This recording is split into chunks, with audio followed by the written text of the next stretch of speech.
brief, unsanitary COVID period of time with my darling guest star hostess, Susan Faber Gaide, back in action. Very good to be back. Very lovely. In the studio with you, not over Zoom. Thank you You're so welcome. much. Yes, and we're adopting a new format here where it's more in keeping with traditional talk show history.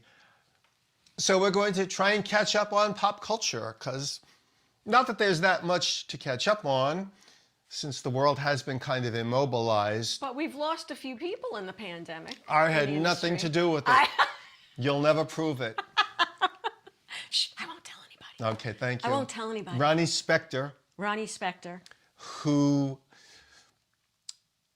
as a kid, on my couch in the living room, I would go into a trance when the Ronettes would be on the Clay Cole Show or American Bandstand doing Be My Baby and fabulous Ronie Specter. And then we jump ahead to around 1976 or 77 at Max's Kansas City in Manhattan, which was my punk rock hangout.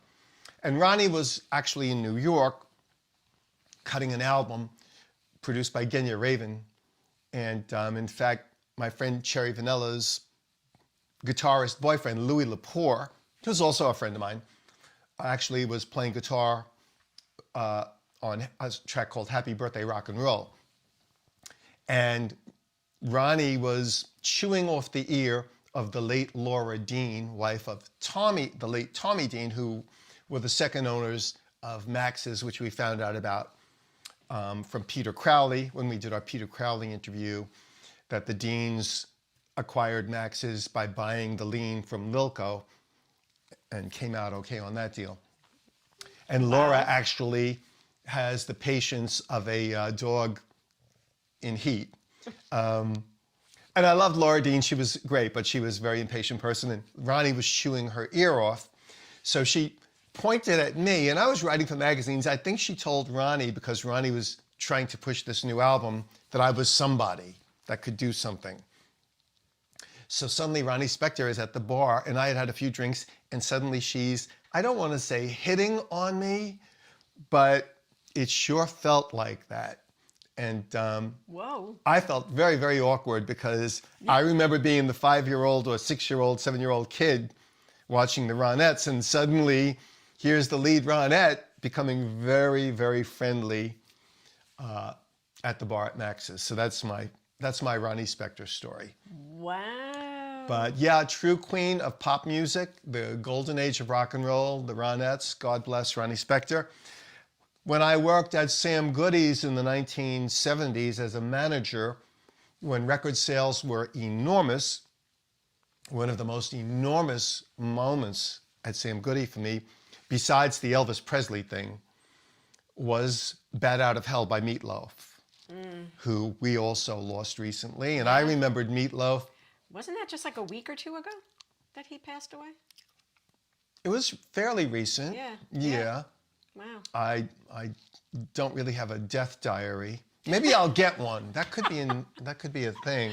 No, you don't need to have a keep death track. diary. But I remembered when I was on Motown's mailing list in the early 70s, because I talked everybody into believing that I was this very influential writer when all I was doing was writing for the college newspaper, and then eventually Good Times. Getting a record from white artists, because Motown had signed a few people who were white. There was a duo called Stoney and Meatloaf. It was a male and female duo, and people aren't aware of that. I didn't even see that mentioned I didn't know that. anywhere in any of the obits for Meatloaf. Right. But if you go online and Google, you will find out that Meatloaf was originally part of a duo on Motown's Rare Earth label, because they had a band called Rare Earth who did a cover version of Get Ready, the old Temptations song, and I Just Want to Celebrate Another Day of Living. And that was Motown moving into the rock area with their Rare Earth label named after that band. And part of that was Stoney and Meatloaf. So Meatloaf fans, you're learning something new today. If you didn't know, Stoney and Meatloaf was his first recorded adventures before signing with CBS, Epic Records, and then Bat Out of Hell. Somewhere in between, he was Eddie in the Rocky Horror Picture Show, Right. which he's remembered from by a lot of people. So there has been a lot of unfortunate circumstances, people passing away. But speaking of people having passed away, there's a Michael Jackson musical on Broadway. What do you think about that? I don't know. I have mixed emotions about that. I'm curious if they deal with you-know-what, Oh. and if they don't deal with you-know-what, and how an audience would react. I mean, Broadway, with using his catalog, which I'm sure whoever's controlling his catalog these days was more than happy to turn over the rights for a Broadway musical, because they know, the same as Mamma Mia or any of these other things, people will be coming forever and ever just to hear live versions. And if they have someone who looks or sounds closely to that, that's the closest they get to seeing him. But I was just curious, and I haven't heard anything about it either way. I really doubt that they're dealing with it in the show. But in the back of everybody's mind sitting in that theater, they're probably waiting to see if there is indeed any mention. So if any of you have gone to see Michael Jackson, the musical, you can leave information on Facebook for LaLumiNation or any of us that are on Facebook and let us know, because we're just kind of curious. Very curious. If the other shoe hasn't dropped yet, as they say, if that's dealt with. But I mean, in the Tina Turner musical, I believe they deal with Ike and the violence. Well, but what makes it a little different is she's still alive. Right. Michael Jackson is departed. That's true. So she probably would have given the blessings, because you don't really know if you're going for a Tina Turner musical if you want to have to deal with the violent husband situation, but that's part of the story. It is. It is. But for Michael Jackson, this is part of the story as well, although there was always a claim of innocence. Right. But, and then there's the whole thing at the end of his life with the doctor. What was his name? Conrad somebody or other? I don't remember the name of the doctor, but there was Conrad all that with the propofol. Propofol. I can't even remember the names because he had insomnia. Now I have insomnia, but I'm not going to have a doctor come in and feed me some drug intravenously. Medicate you to the brink and beyond, Oh my God, every single night, that's got to really be very taxing on your entire body, because you're just not made for that. So unless you're in the music business and you're a superstar. Because unfortunately, many music business people, as we know, have fallen prey to that, so it's not an exclusive MJ thing. Right. Drugs, unfortunately, have always been in show business because the expectations on someone to deliver the goods, and the person being a person thinking, I can't do it, it's not going to work tonight. So there's always been that alcohol leading to drugs, leading to God knows what, the needle in the arm. So it's the business, that's a rough aspect of the business, unfortunately. Yeah. But anyway, if anyone has seen the Michael Jackson thing and wants to comment on it, get a hold of us somehow and let us know. Be interested, because I have no intention of going to that. I would go to the Temptations show first, because that's really Motown. I grew up with Motown and loved it as much as I loved the British invasion when I was a kid in the 60s.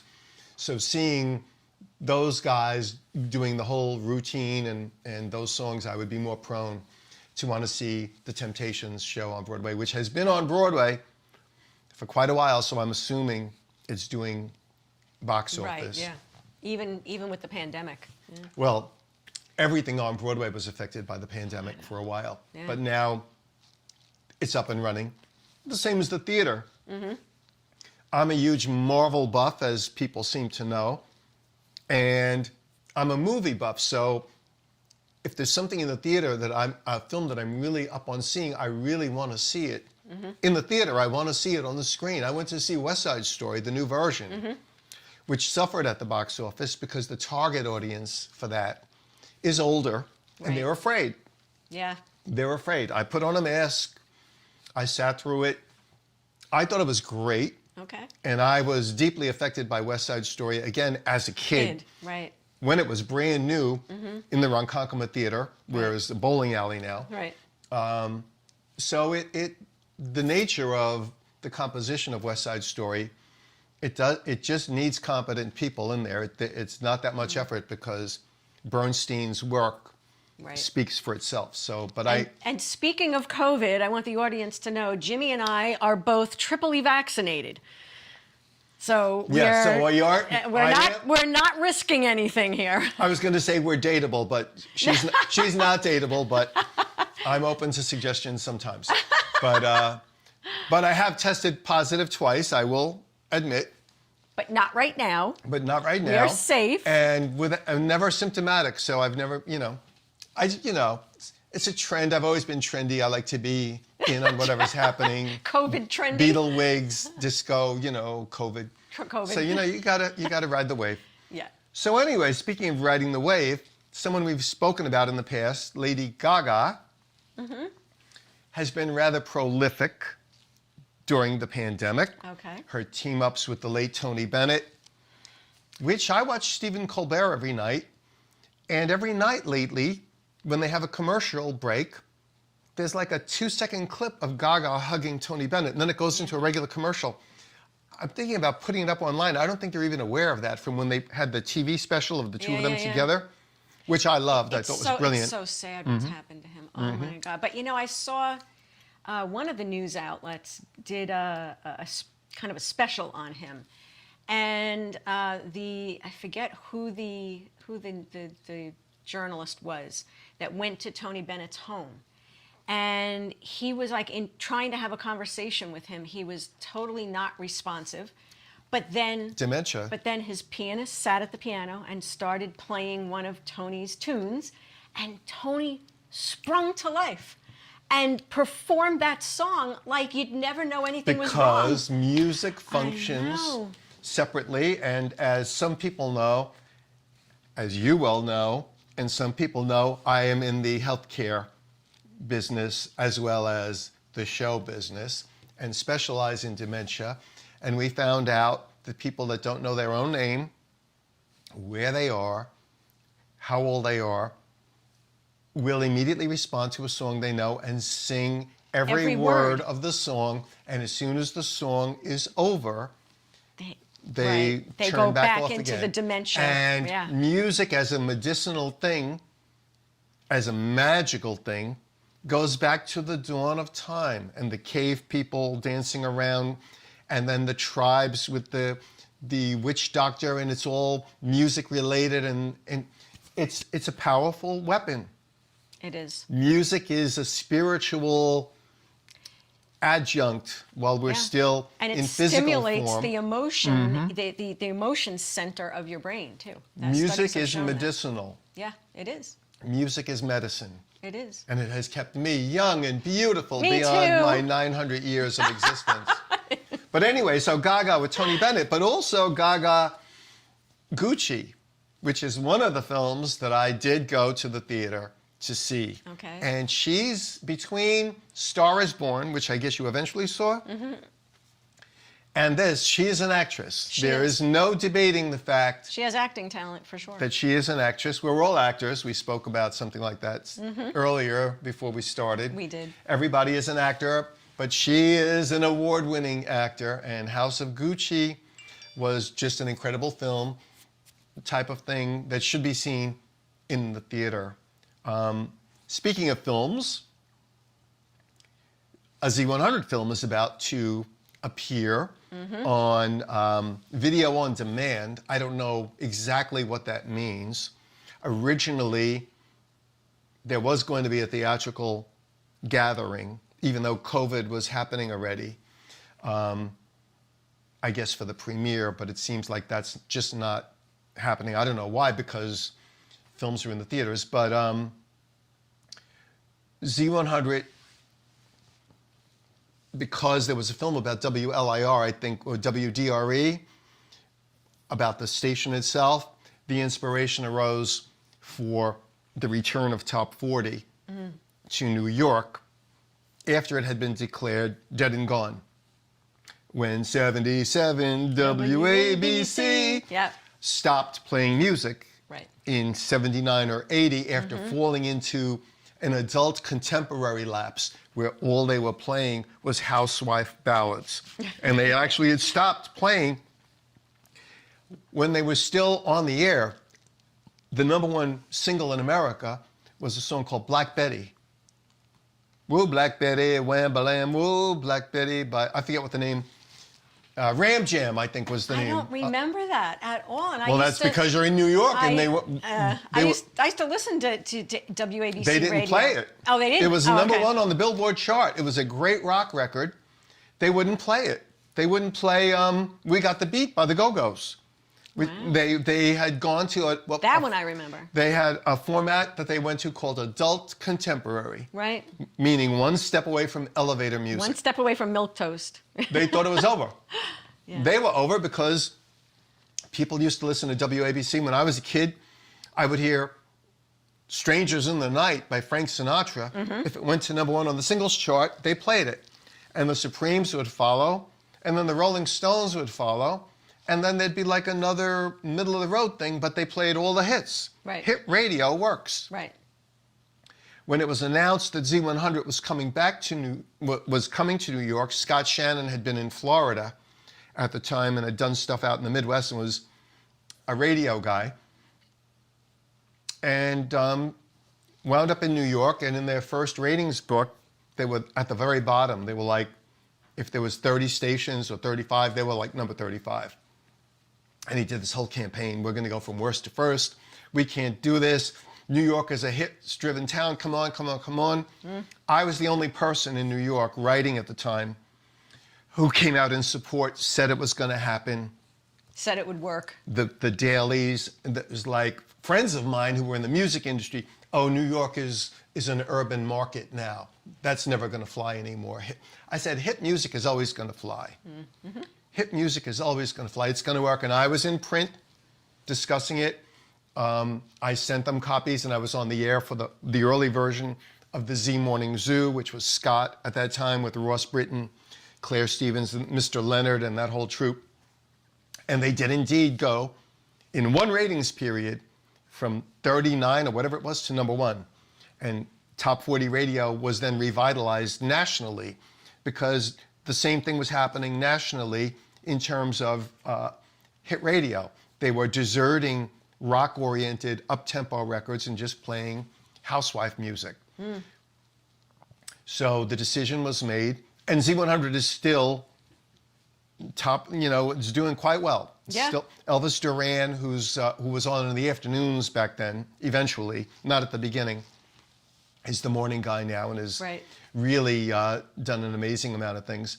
But yeah, Mitchell Stuart, who's an award-winning filmmaker, documentary filmmaker, contacted me and said, we're doing this film about Z100. Scott Shannon insisted that you be in the film. Wow. We're in Queens. Can you come to Queens? It's like, I'll get lost in Queens. We got a car? Yeah, I got a car. But I'd be lost in Queens. So, we could Zoom maybe or something. So I'm at the vet's home because I'm in nursing when I'm not being a fabulous star. And my phone rings and Scott Shannon calls and says, you got to be in this movie. You got to be in this documentary. You were there at the beginning. It's like, well, we'll get an Uber. They Ubered me in. Wow, okay. They Ubered me in. And we sat and chatted. And so worst to first, you'll see publicity starting to appear online. Okay. And they got a bunch of people, Geraldo Rivera, John Bon Jovi, who Bon Jovi broke thanks to Z100 with their very first She's a Little Runaway or whatever the first single was. Yeah. Debbie Gibson, whose career was Taylor Dayne. Oh, yeah. It was So you've built got on all these Z100, names. yeah. Geraldo Rivera, John Bon Jovi, Debbie Gibson, Jimi LaLumia. Like, whoa, huh? But I'm not arguing, No, hey, Along with all of the great cast of characters, Elvis Duran, Claire Stevens, Shannon, of course, really did revitalize hit music because the New York market had really written it off. WABC, in its final days of music, was playing maybe 5 records over and over, and all of them were like at a death march type of a beat. There was not, I don't even know if they even had a beat. It was all like Helen Reddy type of, which is fine when it's, but you're ignoring the biggest records in the country. You're ignoring your target market. Well, also at the dawn of the 80s, as Shannon arrived in New York, a thing called MTV came along. Yeah. Which then revitalized the hit market. So Z and MTV kind of side by side helped bring, and then that huge boom in the recorded music business. So worst to first, video on demand, Amazon Prime, look it up. It's, I believe, the middle of February, and thereafter will be viewable. Not in the theater, it would have been nice, but maybe at some point we'll have a special viewing or something, hopefully. I'd like to see it on the big screen. Yeah. But I'm just curious to see it and get to see a lot of the folks who are wonderful people, Anita Bonita, Kathy Donovan, that whole early crew. I've been hearing from all of them since this whole thing. Nice. And Mitchell Stuart, as I said, an award-winning filmmaker of these type of things, so you know it's going to be a super quality it's gonna be fabulous, project. And Shannon, who is magic in the radio business, and well, I can't wait to see it. and the great thing is, I did all that at the beginning, and I was the one person at the very beginning cheerleading, and then they blew up. Some people forget about that. Yeah. Scott Shannon is not one of those people. Shannon was like, "You're going to be in this movie. You're going to get to where you got to go. We're going to work it out. It's going to be great." Because I'm, I get lost very easily coming to our rendezvous for when we have to do the next episode of this. Yeah. So you can imagine. Yeah, lost in Queens. I'd get lost in Queens. I don't mind Manhattan taking the train locally. Right. And boom, and then you're in Penn Station, and everything is numbers, 32nd, 14th. Right. Even driving in, like, through the tunnel, it dumps you at 35th Street. So you and then you can mind navigate, that. right? But Queens, Queens Brooklyn, is a little different. Bronx, especially in the Long Island City area, and where the bridge is. That's not going to happen. Yeah, I know. And it was around the same time that I was contacted about the Z100 film that a guy named Danny Garcia, who has made a series of films, including the highly acclaimed Rise and Fall of the Clash, which was out several years ago. He did the Sid Vicious, Sid and Nancy film, a film about Johnny Thunders, a film about Stiv Bators, and now decided to do a film about the birth of punk in New York City, because it's debated, where did punk first come from? And the UK is always positioned, but I always debate if Max's hadn't played host to the Velvet Underground and the New York Dolls, who planted those first seeds, and Lou, of course, Lou Reed with the Velvets, I don't know that punk would have ever occurred. Yeah. All the most dramatic and over-the-top elements of punk, including Wayne County, who's now Jane, and Cherry Vanilla, way over the top, risky lyric material, and that really, at a time of that adult contemporary thing, and even rock was the Eagles and Poco and Put Me to Sleep music, which is, people love that. I appreciate the art in it, but they didn't want to know. They didn't want to know. It's what happened to Iggy and the Stooges in the 70s. Oh my God, no way. It's called rock and roll, pal. And what you're listening to is rock, maybe, without the roll. I'm very adamant about that. So Danny Garcia called and said, "You managed Jane County, you were in the Psychotic Frogs, you played Max's, you killed disco, this and that and the other thing, you're in the middle of all that, you got to be in this film." And we're shooting in Brooklyn or wherever. I said, I get lost very easily. Round 2, like with the Z100 thing, was like, well, you got a car, don't you? I said, I've heard this before. Yes, I have a car. No, I'm not getting in it. So they came out here. They Ubered you? They came to Suffolk County. Oh, they came to Suffolk. Filmed me in my backyard. Wow. And when they got back, they realized that the wind blowing and all this other kind of stuff, the sound got lost. Oh, no. There was a second version because our producer, Mark Gaide, actually transferred that onto disc the second time around the interview that I did with them. When they came back, because then I guess you do the movie without me. No, you've got to be in it. It was like, here we go again. So they actually came back and we sat in my living room and went on for hours and hours and hours about the evolution of dolls and velvets and outrage and Wayne bringing the trans thing before it was even a thing. Yeah. And being left out of all of these things about trans when... I remember how controversial it was back in the day when he announced that he was going to become Jane. Well, it wasn't even really so much announced, but there was visual accoutrement because... It was, people were shocked. I had become great friends from right after seeing Wayne County at the Trucks, which was the name of the show, and the Trucks was downtown. It was a pickup place where men met with men to perform all sorts of various functions that they felt they needed to do in the backs of these big trucks. And so Wayne County's image at that time with the dildo shoes and I never even mind, but was in keeping with the whole thing. And Wayne at that time had been signed to David Bowie's Main Man Company. Mm-hmm. They decided to film this performance, which the film dissipated and got lost, and it was not a pretty picture. But I saw Wayne County at the Trucks with friends of mine, and then we became enormous Wayne fans. And then at a club called Rum Bottoms, which used to exist, a rock club, I went downstairs and backstage with Twisted Sister, who were the opening act, on the steps screaming, "Why aren't you here to interview us?" I said, "Because you're not Wayne County." And I kept walking. I think that's when Dee was still the drummer. He wasn't the front man yet. Because a guy named Michael Valentine, for all you history buffs, was the original lead singer of Twisted Sister.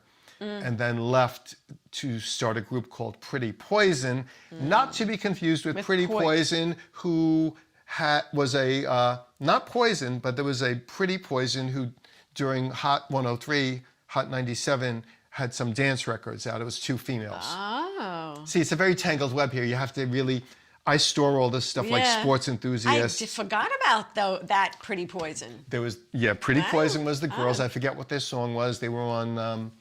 KTU at the time. But so, and then Miss County and I hit it off because I had written in the Suffolk County Community College music department paper, The Compass, which is how I got a lot of free records and tickets and things, with this outrageous picture of Miss County. Cut out this picture, hang it on your wall, worship it, blah, blah, blah, blah, blah. So when I was escorted downstairs to Rum Bottoms, I came down the stairs and introduced myself, "Hi." And Jane was like, "Hi." I cut out the picture. I hung it on my wall. So she made it very clear she had read the article. I felt it was a very warming thing to do. And from that point on, we hit it off. And of course, I've managed her for years and what have you. So all of this came together with Danny Garcia deciding to do this Nightclubbing, the birth of punk in New York City, and picking my brain with all the stories of my adventures with all the Johnny Thunders and Cherry Vanilla and Jane, and then the Psychotic Frogs, and how did that come about? And then I went from going to see Max's bands to becoming a Max's band, and so that's all incorporated in there. They did come. That's scheduled for some time in the near future. I think possibly this year as well. So that's two, and hopefully that will. Well, I know that'll also wind up, I guess, on Amazon Prime. I'm sure. Or what have you. But Danny's films usually start in Manhattan, somewhere at one of the theaters, the downtown. But that's all because of COVID. There's such a hodgepodge there. But I would really like to see that on a theatrical screen. Oh, yeah. Oh, yeah. So, and I have to clarify, because there was a little bit of back and forth, that this is not really a Max's documentary, you know, which Yvonne, who we know very well, has had in the works for quite a few years. Right. This is Max's as the focal point for the birth of punk. Right. So that's coming up. So that's kind of interesting to, Yeah. you know, I've been in documentaries before that mostly just show up on YouTube. Like there was one about glam rock, I think, where I'm standing at the lake in Ronkonkoma talking about Lou Reed and Bowie and all of that. This is a bit more interesting, and you know, so that's kind of been in the works for a while. Okay. Both of them, so those are both coming up. Wow. And the other thing that's a bone of contention for me is the Rock and Roll Hall of Fame. Okay. Which I just got booted off of a music journalist's website, because year after year, people that, in my opinion, really are not rock and roll, while the Dolls, the New York Dolls, while the MC5, and bands, Wayne County, who is a breakthrough in so many ways, even a best supporting player type thing, but Dionne Warwick, who I love, Dolly Parton, I'm sorry. It's not rock and roll. Then you should just call it the Showbiz Hall of Fame. Because, and it got into a whole thing about, well, Dolly was rock and roll. I guess I must have missed that. No. When? She was, I have a box set of a girl group's album, and she was a singer of a girl group, and it's obscurity. It was never a hit. Okay. And she dabbled with that. That doesn't qualify her to be in the Rock and Roll Hall of Fame. No. Country Hall of Fame, obviously. Country Hall of Fame, definitely. And she's one of my favorites, don't get me wrong. Me I too. love her. I love her, and I love Dionne Warwick. Right. Dionne Warwick's singles in the 60s. Oh, yeah. Oh, yeah. Again, right alongside Beatles and Stones and the early version of the heavy bands, like Music Machine and all that. But then Dionne would come along with You'll Never Get to Heaven If You Break My Heart, and you know, just great singles, great records. But they're not But Rock and Roll Hall of Fame, maybe eventually when they've run out of the people that should be in, that are ignored every year, they have the fan favorites vote, and they'll list the Dolls and the MC5 on there, but nationally, a lot of those kids never were exposed to them. And they're not being exposed to them at the moment via a way that they could be exposed to them by being entered into where they belong. The Dolls, especially, MC5 as well, but the Dolls with that birth of punk, new wave, not so much new wave because the Dolls were too hard. They were a harder sound than what new wave is. As people, oh, Dolls were new wave. No, they were not new wave. Relook up your terms. Go back to pop music school and then come back and talk to me. But definitely punk was influenced. There is no greater example of the Dolls being an influence on the birth of punk. Malcolm McLaren, who was a sassy, frassy fashion designer, came over with Vivienne Westwood, who went on to become a big fashion person, to manage the New York Dolls in America. He was the tail end of management for the Dolls, who in many ways were unmanageable, especially my dear late friend Johnny Thunders and Jerry Nolan got into heavy things that they shouldn't have gotten into that caused them to become basically unmanageable. But Malcolm paid very close attention to the outrage that they would cause, the controversy that they would cause, made his notes, saw them implode, but saw that they got press, saw that they got headlines, and that they got a record deal. Malcolm went back to the UK and made his own Dolls. They were called the Sex Pistols. Vivian had her shop called Sex, which was a fashion shop where a young Johnny Rotten and a young Sid Vicious all hung out. And Malcolm just kind of picked them out, even though Sid was really not a musical person, but was a very in-your-face person. Rotten could carry a tune when he wanted to. Steve Jones, the guitarist, were recruited afterwards. But Malcolm McLaren basically, after getting booted by the Dolls, decided he was going back to the UK and create his own version of the New York Dolls.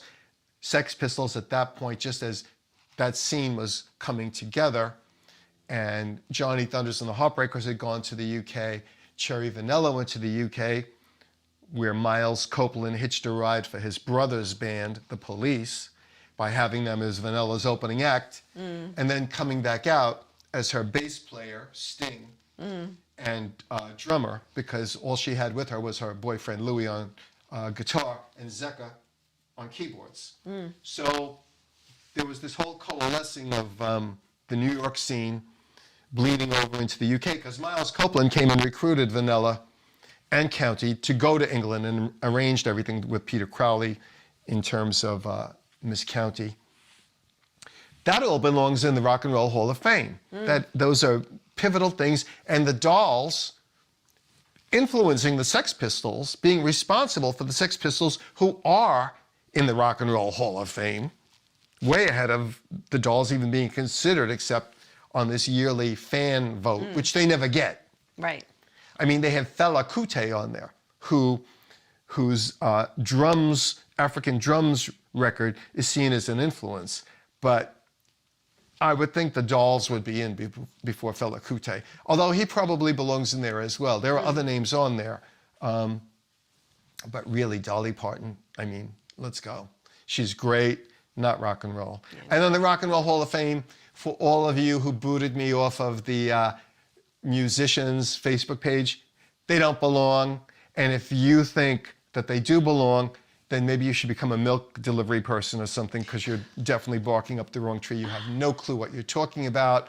You weren't involved and participated in the history, as some of us did. So stick to what you know and go around mowing people's lawns. I'm sure it's a very lucrative thing in the COVID era. No, I agree with you, Jimmy. I absolutely do. I absolutely do. There you go. Let's keep the facts straight. Right, exactly, You know what I mean? exactly. And, and don't celebrate ignorance. Right. Because by negating MC5, by negating the Dolls, even the Marvelettes.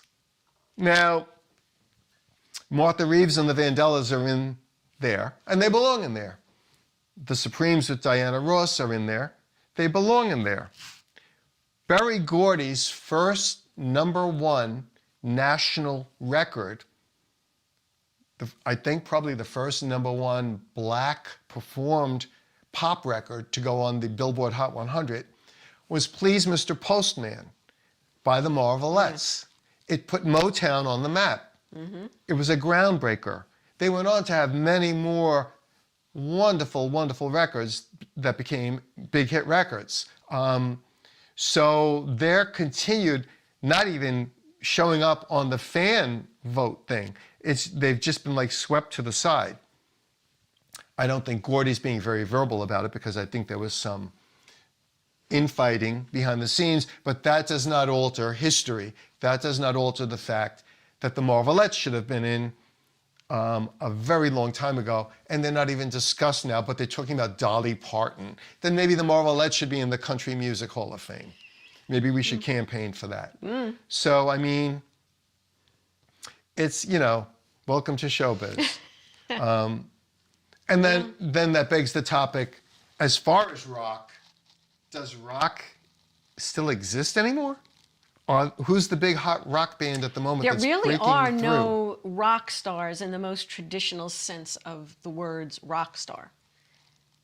And there's not even a port for them to be heard. No, really, no, there isn't. Because FM album rock is playing music from 1,000 years ago. Right. And for us, it feels like 1,000 years ago. For me, it feels like 1,000 years ago.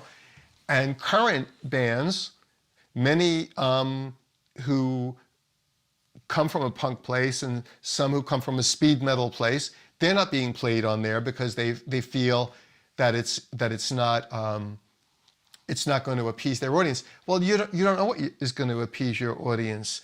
When Elvis was big, nobody knew that we would flip for these guys from England, right, with a very different look and a very different sound. And while they were big, nobody knew that we would eventually fall for albums that had one song dominate the entire side of an album, right, as in, per example, Inagata de Vida by Iron Butterfly, taking up 30 minutes of an album side. Nobody knew that would eventually be curtailed by glam and glitter and platform shoes and Bowie and T-Rex and Lou Reed and all these, unsavory type of characters. But there was a conveyance back then. There was a way for that to continue, and those conveyances seem to be gone. MTV now is Jersey Shore, and the stunts of the guys getting hit in the head with a cannonball and all this nonsense. Right. So it's very difficult for kids that go and still take guitar lessons and learn how to play Van Halen riffs. That's shout out to Dave R there. So we got that in there for the Van Halen reference. But it's kind of like a dead-end street. There's just no... And then they complain. Where's all the rock music? Well, where are the conveyances to make it available? Exactly. You're shutting those doors, and then you're crying about it so you can keep playing the same records from 1,000 years ago, right, over and over. Right. Yeah. If you want rock stars, you have to give them the support they need to become. There has to be an environment rise to that level. Right. Exactly. There has to be an existing environment, and there's no existing environment. I mean, there's always been pop music, right, and rock used to make its way into the pop scene. I mean, because that was that period before, for example, WABC at the end, right, started eliminating guitar. Black Betty is the great example from Ram Jam, but it wasn't the only one. And then, like I said, at the dawn of the new wave, Go-Go's We Got the Beat, which was a chart topper, was not played on hit radio in New York. Yeah. It was, so they're complaining about the diminishing audience, but you've cut off the audience that walks around with the radios in their hands back then. Yeah. Their transistor radios or the little boombox things or whatever the case may be. You've cut them off because you think they're going to want to hear Helen Reddy and There's Got to Be a Morning After by Maureen McGovern exclusively. Beautiful records. Beautiful. Yeah, it was one of my favorites back Beautiful in the day, records. But when it's that as the entire diet, no. I don't know many 13-year-old kids, maybe back at the dawn of the century, because the black influence that led to rock and roll didn't happen yet. Right. And even then, that was influencing Al Jolson and what have you. But it's something needs to kick in where youth-oriented music, besides Olivia Rodrigo, who I love, and I'm sorry that she keeps driving down his street, but he's with somebody, whatever the lyric line is there, I drive down your street alone, or whatever, I drive past your street alone. I think she's brilliant. I mean, and she's had a great succession, and one song, which is actually more punk-ish, I forget what the other song is called, Good for You, or Goodbye to You, or Something with You. Something like that, yeah. About that, the guy that left her, so she's driving down the street alone, got screwed over by the current girlfriend, and so she's like, ha, ha, ha. And it's rocking. It's more rocking than... Olivia Rodrigo has to bring the rock. I mean, I'm glad she did. Thank you, Olivia. But it's very sad when... Yeah. That's where we're at. That is where we're at. That's where we're at. And that's why there are really no rock stars today like we had back in the day. And that creates the excitement. It does. Ballads are lovely. Ballads they are have beautiful. Their place. They have their date place, night stuff, but not really generating excitement in terms of Beatles excitement in Yeah, terms no, you don't of get even in a Bay live. City Rollers. I mean, I'll settle for the Bay City Rollers because at least it was rock-based foundation Right. For the singles. Right. So Right. At a concert, the singles that get the crowd going the most are the ones that rock. The ballads are nice, Right, but yeah. you can't do a whole concert of ballads. It just, well, Helen Reddy can. well, Helen, yeah. Is she still around? I don't know. I'm sorry if she's not around anymore. I don't don't know. recall. I'll have to look that up now. Yeah, I so don't many recall people either. have passed away that I don't know. I mean, I'm not knocking her. I Am Woman was my favorite record in 1972, 73, whatever. It was 72 because 72. Lillian Roxon, who was writing the Sunday Daily News column and was a benefactress of mine, as was the late Gloria Stavers from 16 Magazine. And Lillian did an entire Sunday Daily News, because she used to have the full page, Right. the pop music page, about I Am Woman. And, the role it played in women taking a stand and saying, I'm a person too, I have rights too, I'm not just your, drag around doll, Yeah, that was really my personal theme when I was Good, 12. good. Well, Yeah, there you yeah. go. It was, But rock and roll, it ain't. Let's face it. in the political context of rock and roll, just as like give peace a chance. It actually was kind of rock and roll in a political kind of way because prior to that, the lady is supposed to be seen and not heard, and trailed behind the guy, and Stay at home. and or just speak when spoken to and not before, and that kind of blew that It did out of the blow right water out of with the a water. with a pop record Yeah, that yeah. was heard on the radio constantly. I wore the single out. That's how much I played it. It was a political statement, really. It was. Personal politics. It was. But it was a political statement. Right. And you're not even getting any of that really anymore in terms of what you hear on the radio. It's more the female-oriented records, and they're kind of almost retreating into that. And now I drive down the street, but without you, boo-hoo. So find another guy. Well, maybe find a girl. Take a chance on the other side. Maybe you'll get better luck. It's kind of sad. And I don't think there's as a result, the same interest in music from the very young. I'm surrounded by nieces and nephews and and they know the hits on WBLI locally or Z100 in New York, but it's not that same type of where you're wearing your hair a certain sort of way or a particular type of outfit or have a particular type of attitude that's reflective of the pop culture Right. It's a different kind influencing of listenership. you. Yeah. Yeah. Our generation had a different, I'll call it, brand of listenership. And Well, also, we were waiting we for... reflected it. Right. We reflected it in, the way we talked, the way we dressed. Right. The places we went. And it was constant. We became it. It was constantly changing because I was always waiting for what's next. Because after Elvis had burnt out, we had the British invasion. And it was like, wow, what's next? And then Mr. Bowie arrives in a flash of lightning, and it's like, wow. And then, so there were those who ran away and those who completely embraced. Right. And what's next? And suddenly, punk rock makes Bowie look like granddad sitting at the, Yeah. And Yeah. there's no what's next now. It's what's next for Olivia Rodrigo. She's going to sing about her old boyfriend again, and this time she'll sing about the new boyfriend, waiting for him to become the old boyfriend. I mean, that's not exactly the same type of stimulant that we had for decades as it kept changing and it kept evolving. And there was the stimulus products like MTV and hit radio playing all the hits back at the time when they did, unless it was a really scandalous record.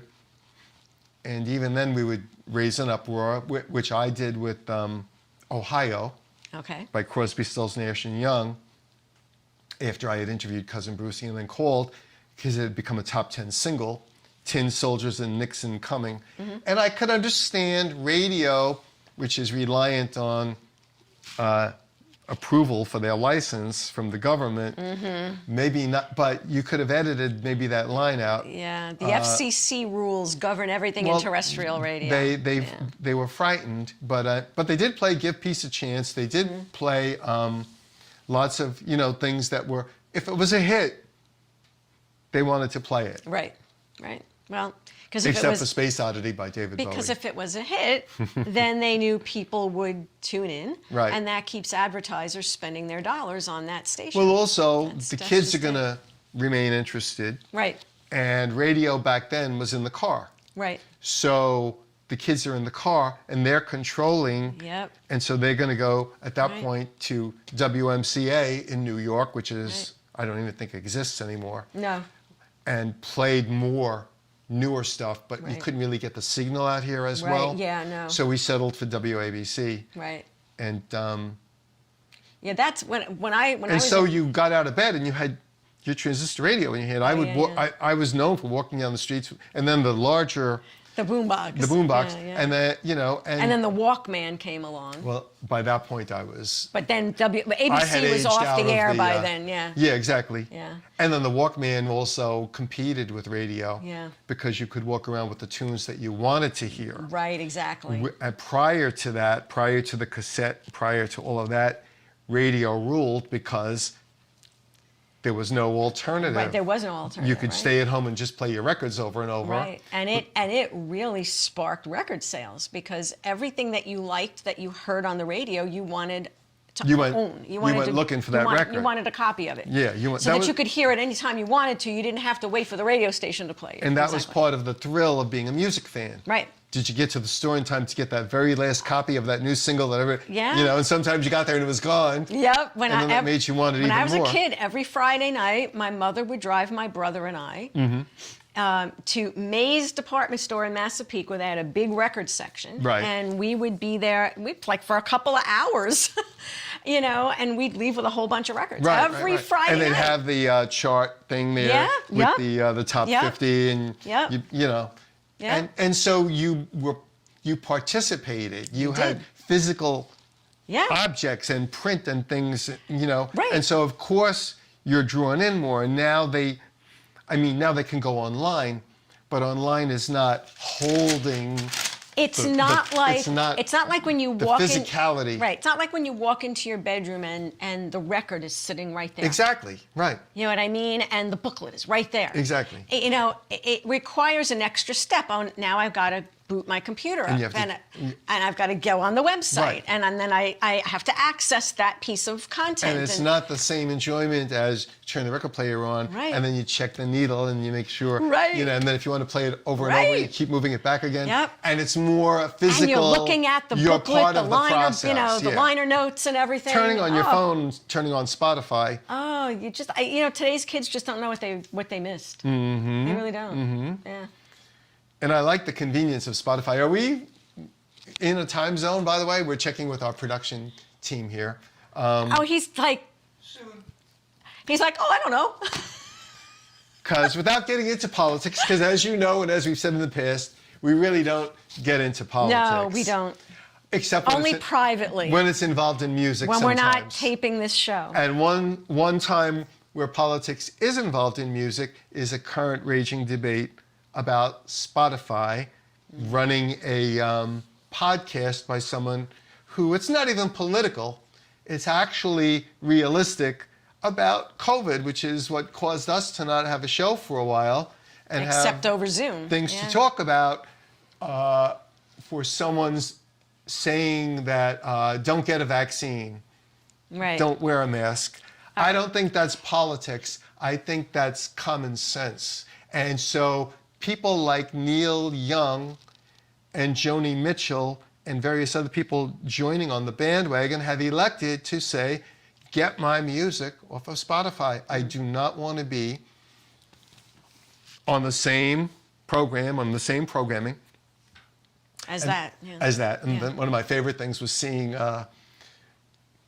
Neil Young has threatened to take his music off. Joni Mitchell has threatened to take his music off. Yoko Ono has threatened to put her music on Spotify. Did you see that? You didn't see that? Yoko Ono has threatened to...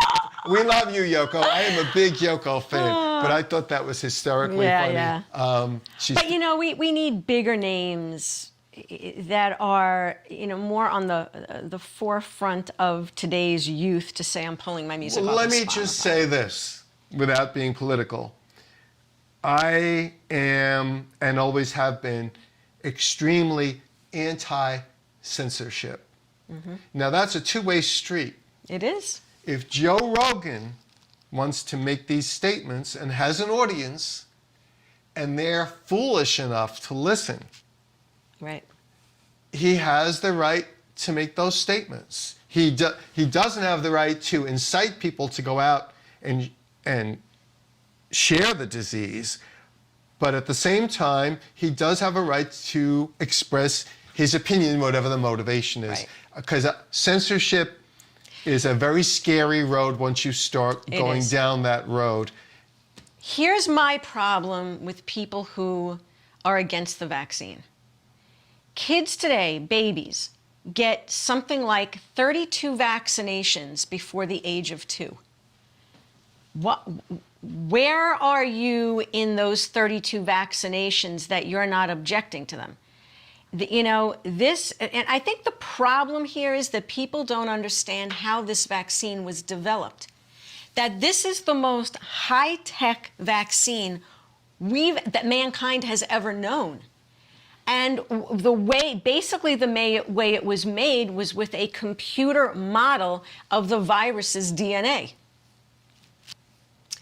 It doesn't have magnetic things in it. And keys are not going to stick to you. Tracking device. Yeah, it's a vaccine. Science fiction movie stuff. Is it going to wipe out the disease entirely? No vaccine does. Right. Well, people don't really get polio that much anymore. No, they don't.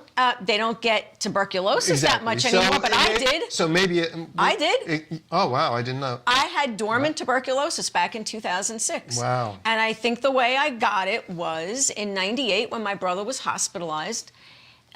They illegally made a double room out of his single room. I won't say which hospital.